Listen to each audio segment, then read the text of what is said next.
Oi meninos, tudo bem? Sejam bem-vindos à eletiva Foco na Aprovação. E essa eletiva tem por função preparar vocês para provas de vestibulares que vocês irão fazer no futuro, né? E nós vamos trabalhar questões do Enem, da UFG, da UEG, UNB e várias outras faculdades.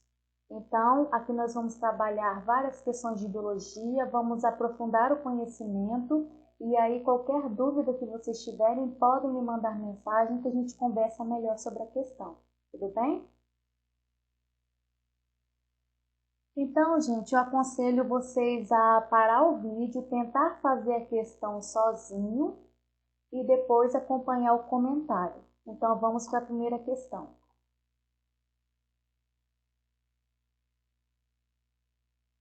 O nível metabólico de uma célula pode ser determinado pela taxa de síntese de RNAs e proteínas, processos dependentes de energia. Essa diferença na taxa de síntese de biomoléculas é refletida na abundância e características morfológicas dos componentes celulares. O que está dizendo aqui? Que a síntese de proteínas ela depende da morfologia da célula, do que tem dentro da célula para caracterizar a célula como uma grande produtora de proteínas. Continuando. Em uma empresa de produção de hormônios proteicos, a partir do cultivo de células animais, um pesquisador deseja selecionar uma linhagem com o metabolismo de síntese mais elevado, dentre as 5 esquematizadas na figura. Então, aqui ele deu 5 imagens, 5 exemplos, e ele quer escolher qual célula que tem o maior nível de síntese proteica, de síntese de proteínas. E aí, lá das aulas de organelas, a gente tendo bom conhecimento de organela, a gente consegue responder a questão. Aqui do lado eu trouxe uma imagem para revisar esse assunto com vocês, para que vocês consigam resolver a questão. Então, vamos lá. Aqui em azul nós temos o núcleo, onde fica o DNA das nossas células. Aqui ao redor tem o retículo endoplasmático. Nós temos dois tipos de retículo. O retículo endoplasmático rugoso, e nós temos também o retículo endoplasmático liso. Qual que é a diferença entre esses dois? O retículo endoplasmático rugoso, ele começa com R. Rugoso começa com R. Então, vocês vão lembrar de ribossomo. Qual que é a função do ribossomo? É fazer proteína. Então, o retículo que vai ser responsável por fabricar proteínas é o retículo rugoso. O retículo endoplasmático liso, já está no nome, ele é liso, ele não tem ribossomo. Ele vai ser responsável pela síntese de lipídios, como alguns hormônios sexuais, por exemplo. Então, cuidado na hora de separar as funções desses dois tipos de organelas. Então, aqui na imagem, como o retículo endoplasmático é do tipo rugoso, R, você lembra de ribossomo. Aqui vão existir várias bolinhas pretinhas, tá vendo aqui na imagem? Essas bolinhas são os ribossomos. Então, essa organela vai ser responsável pela síntese de proteínas. Quando uma célula faz a proteína, se essa proteína tiver que sair da célula, ela vai ter que passar por uma outra organela. Então, vamos supor que uma célula do pâncreas faz um hormônio chamado de insulina, só que esse hormônio, essa insulina que o seu pâncreas produz, ela é um hormônio, mas de que tipo? É um hormônio proteico. Ou seja, as células do seu pâncreas, elas vão produzir a insulina, mas a insulina é uma proteína. Pergunta, essa insulina, que é uma proteína, vai ter que ficar no seu pâncreas ou vai sair do pâncreas para cair no sangue e ter algum papel lá no sangue? Ela vai ter que sair do pâncreas, né? Então, como esse hormônio vai precisar sair dessas células do pâncreas, vai ser necessária uma outra organela para ajudar nesse processo. Então, como que vai acontecer? A insulina, que é uma proteína, vai ser produzida no retículo endoplasmático rugoso. Depois de pronta, ela vai ser enviada para uma outra organela chamada de complexo de Golgi. E vai ser o complexo de Golgi que vai secretar esse hormônio para o sangue. Vai mandar para fora da célula, mas vai cair no sangue para ter alguma função. Então, aqui, dentre esses exemplos, qual que é a célula que tem uma maior quantidade de retículo rugoso? É a célula número 4, essa aqui. Então, aqui nós temos o núcleo e aqui eles representaram dessa forma aqui, ó, tá vendo? Cheio de bolinha ao redor. Essas bolinhas são os ribossomos. Só lembrando que o retículo endoplasmático liso, ele não tem ribossomo e faz lipídio, tudo bem? E também tem a ver com a questão de desintoxicação da célula. Então, por exemplo, se a pessoa tem o hábito de ingerir álcool, muito álcool, vamos supor, ingere álcool todo dia, a célula ela vai ter que criar um mecanismo para desintoxicar o corpo, né? Principalmente as células do fígado. Então, quer dizer que nas células do fígado, nós temos uma grande quantidade de retículo endoplasmático liso para poder desintoxicar a célula. Agora, já no pâncreas, como ele é especialista em fazer insulina, que é o hormônio proteico, nessas células a gente vai ter uma grande quantidade de retículo endoplasmático rugoso. Então, a depender da função da célula, a quantidade de organelas vai ser maior em um tipo e menor em outro.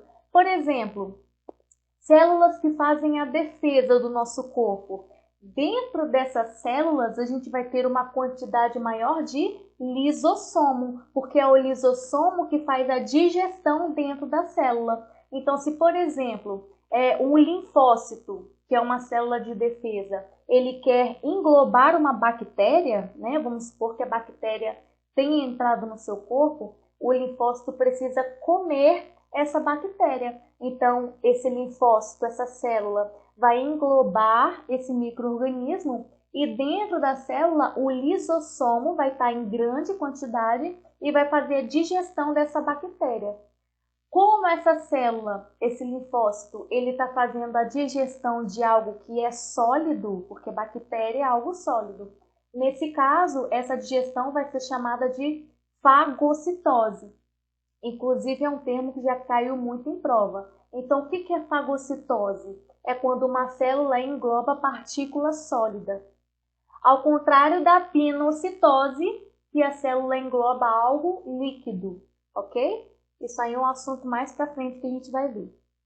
Então, resposta da nossa questão, letra B. Próxima questão, a que a gente fez, caiu no Enem, e essa aqui também. Enem 2016. Portadores de diabetes insípidos reclamam da confusão feita pelos profissionais da saúde quanto aos dois tipos de diabetes, mellitus e insípidos. Enquanto o primeiro tipo está associado aos níveis ou à ação da insulina, o segundo não está ligado à deficiência desse hormônio. O diabetes insípidos é caracterizado por um distúrbio na produção ou no funcionamento do hormônio antidiurético, que é também chamado de ADH. Tendo em vista o papel funcional do ADH, qual é o sintoma clássico de um paciente acometido por diabetes insípidos? Bom, vamos lá. Nós temos dois tipos de diabetes. Diabetes mellitus, que tem a ver com açúcar, glicose, insulina. Então, se, por exemplo, dentro dessa diabetes mellitus, nós temos a diabetes do tipo 1 e a do tipo 2. Diabetes do tipo 1 quer dizer que o pâncreas daquela pessoa não tem a capacidade de produzir proteína.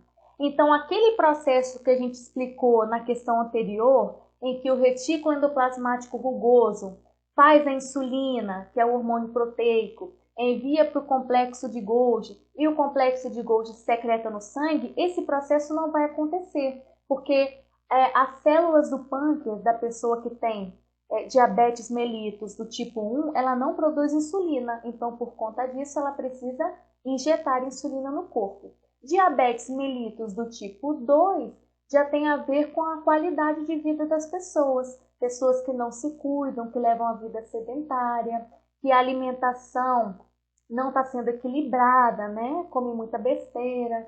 Então, tudo isso que tem a ver com insulina, açúcar, glicemia, isso aí é diabetes mellitus. Aí a gente diferencia em mellitus 1 ou 2, ok? Já a diabetes insípidos, nada tem a ver com açúcar, com glicemia, insulina, não tem nada a ver com isso. Essa diabetes insípidos tem a ver com um hormônio chamado de ADH. Primeiro, gente, vamos explicar o que seria algo diurético. Então, deixa eu escrever aqui do lado, ó. Diurético. O que é algo diurético? É aquilo que faz a pessoa urinar com mais facilidade, né? Existem vários alimentos que são diuréticos, né? Que faz a pessoa urinar bastante. Agora, o que seria algo antidiurético? Que é o hormônio que eu estou falando aqui, que é o hormônio ADH. Esse hormônio antidiurético, ele é importante no nosso corpo, por quê? Para justamente segurar essa água no corpo, para que a gente não perca muita água e para não ficarmos desidratados. Então, a função do hormônio ADH é segurar a água no corpo para que a gente não perca muita água, certo? Aqui nessa imagem ao lado, eu trouxe um esquema para mostrar para vocês onde que é produzido esse hormônio ADH. Então, vamos lá. Aqui nós temos o cérebro e aqui no meio nós temos uma glândula que se chama glândula hipófise. Essa glândula, ela é chamada de glândula mestra, de tamanha importância que ela tem. Aqui na hipófise, nós temos duas partes básicas, a parte da frente e a parte de trás. Só que esse frente e trás tem um nome. Essa parte roxinha aqui é a parte da frente, é a parte anterior. Tem um nome também que a gente chama de adenohipófise. Então, deixa eu colocar aqui no cantinho.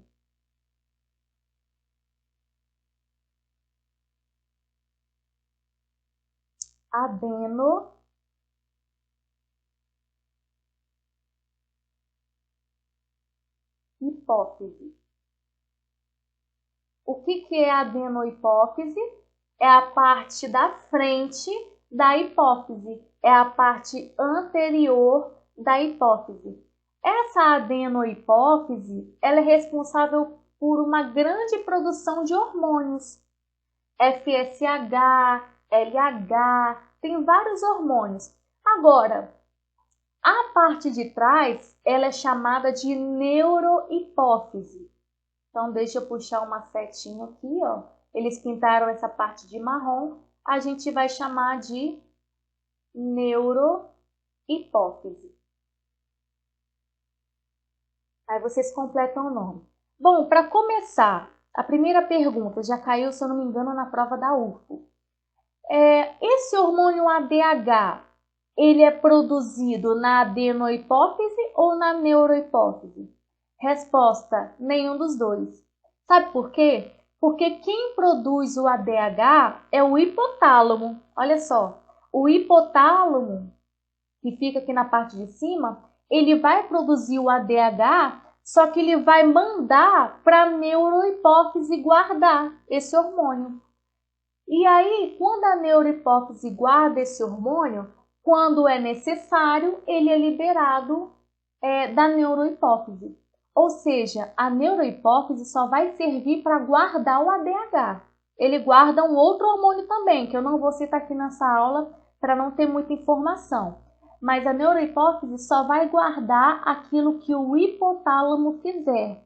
O que o hipotálamo faz? É o ADH. E aí ele envia para a neurohipófise, e aí quando é necessário, a neurohipófise libera o ADH para poder segurar a água no nosso corpo, ok? E aí, gente, o que que acontece? A pessoa que tem diabetes insípidos, ela tem uma deficiência desse hormônio ADH. Então, se a pessoa ela tem uma deficiência do hormônio ADH, ela não vai ter o hormônio responsável por segurar a água no corpo. E aí o que que acontece? Ela pode sofrer desidratação, ok? Então a pergunta é, tendo em vista o papel do ADH, qual é um sintoma clássico de um paciente acometido por esse tipo de diabetes? É a desidratação. Perceba o que eles colocaram na questão sobre glicose. Não, a pessoa ela precisa saber diferenciar esses dois tipos de diabetes. Se for mellitus, vai ter a ver com glicose, com açúcar, com insulina. Mas se for diabetes insípidos, o sintoma é a desidratação, ok?